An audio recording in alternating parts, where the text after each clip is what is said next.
नमस्कार, स्वागत है आपका हिमाचल इकोनॉमिक सीरीज़ में। आज हम देखेंगे चैप्टर 3 जिसका नाम है पब्लिक फाइनेंस एंड टैक्सेशन। तो सबसे पहले ये जो हमारा टैक्स है किसी भी गवर्नमेंट के लिए एक इनकम सोर्स होता है।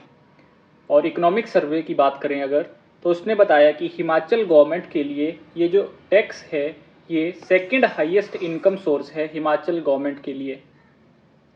और सबसे हाईएस्ट है ग्रांट्स फ्रॉम द सेंटर।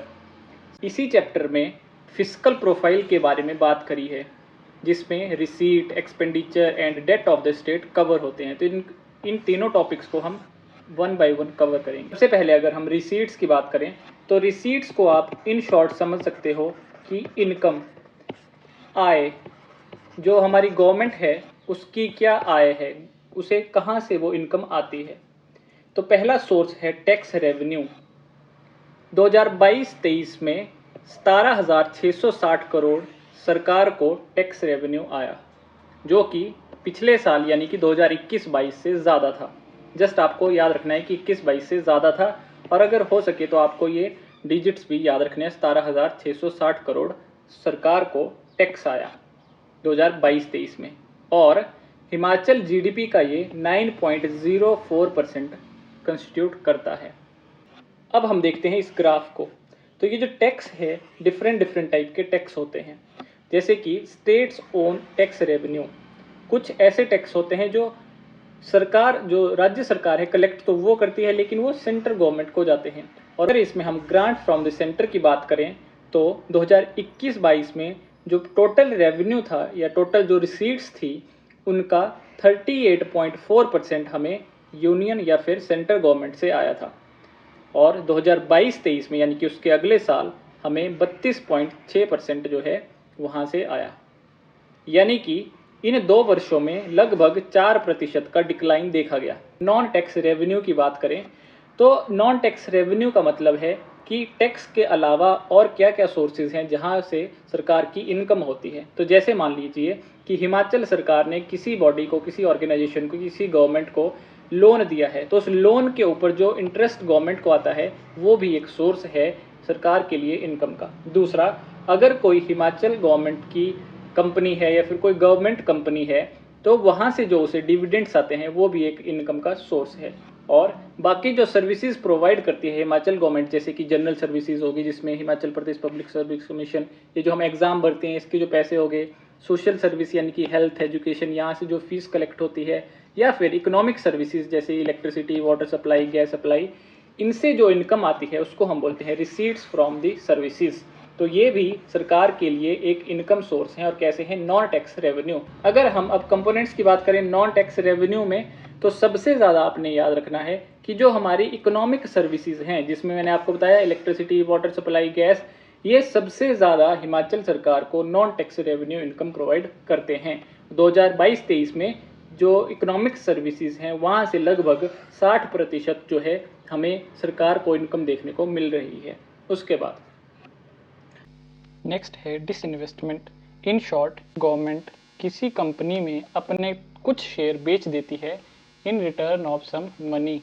तो इस प्रोसेस में जो पैसा आता है वो भी सरकार के लिए क्या होती है, एक इनकम। तो जस्ट आपने याद रखना है कि 2021-22 और 22-23 में हिमाचल सरकार को डिसइन्वेस्टमेंट रिसीट या फिर डिसइन्वेस्टमेंट से इनकम कितनी हुई है, 0। हिमाचल सरकार ने 2021 और 22 में डिसइन्वेस्टमेंट कितनी करी है, 0। ठीक, और उससे पहले भी जो है बहुत ही कम, 9 करोड़, 2 करोड़, 3 करोड़, इतनी ही करी है, ज़्यादा नहीं करी है। नेक्स्ट, अगर हम दूसरा पॉइंट एक्सपेंडिचर की बात करें तो एक्सपेंडिचर जो है 2 टाइप का होता है, एक होता है रेवेन्यू एक्सपेंडिचर और दूसरा होता है कैपिटल एक्सपेंडिचर। रेवेन्यू एक्सपेंडिचर यानी वो खर्चा जो बार बार करना पड़ता है, जैसे कि सैलरी होगी, पेंशन होगी, सब्सिडीज होगी। कैपिटल एक्सपेंडिचर जो एक बार या फिर बहुत समय में एक ही बार होता है, जैसे कि रोड बनाना, हॉस्पिटल बनाना, एट्सेट्रा एट्सेट्रा। तो ये जो रेवेन्यू एक्सपेंडिचर है, टोटल एक्सपेंडिचर का हिमाचल सरकार जो है 78.42%, यानी कि ऐसे मान लीजिए कि अगर हिमाचल सरकार 100 रुपये खर्च रही है तो उसमें से 78.42 रुपये वो सिर्फ और सिर्फ रेवेन्यू एक्सपेंडिचर में खर्च रही है, जो कि इतना जो है एक्सपेंडिचर नहीं होना चाहिए। और अगर हम पिछले वर्ष की बात करें तो ये ग्रो हुआ है, पिछले वर्ष से लगभग 9% ये ज़्यादा ग्रो हुआ है। अगर कैपिटल एक्सपेंडिचर की बात करें तो इस 100 रुपये में से जो 10.99 रुपीज़ हैं वो सरकार खर्च कर रही है कैपिटल एक्सपेंडिचर पे, ऑल्दो इस पे ज़्यादा खर्च करना चाहिए। और अगर पिछले वर्ष से अगर इसको कंपेयर करें तो -20% का जो है डिक्लाइन देखा गया है कैपिटल एक्सपेंडिचर में। और इसमें जो बाकी बच गया यानी कि 10.59 जो रुपीज़ बच गए वो सरकार खर्च करेगी, जो सरकार ने खर्च जो है लोन लिया था उस लोन के ऊपर इंटरेस्ट देने के लिए या फिर उस लोन को चुकाने के लिए बाकी का जो 100 में से बचे पैसे उसको जो है सरकार वहाँ पर यूज़ करेगी, उसको एक्सपेंडिचर में यूज़ करेगी।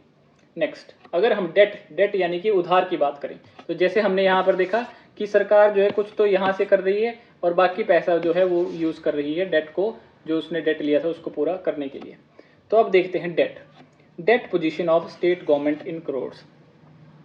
तो अगर इस पूरे टेबल में से आपने जस्ट याद रखना है debt as percentage of GSDP, यानी कि हिमाचल की जो जीडीपी है उसका कितना प्रतिशत सरकार के ऊपर डेट है।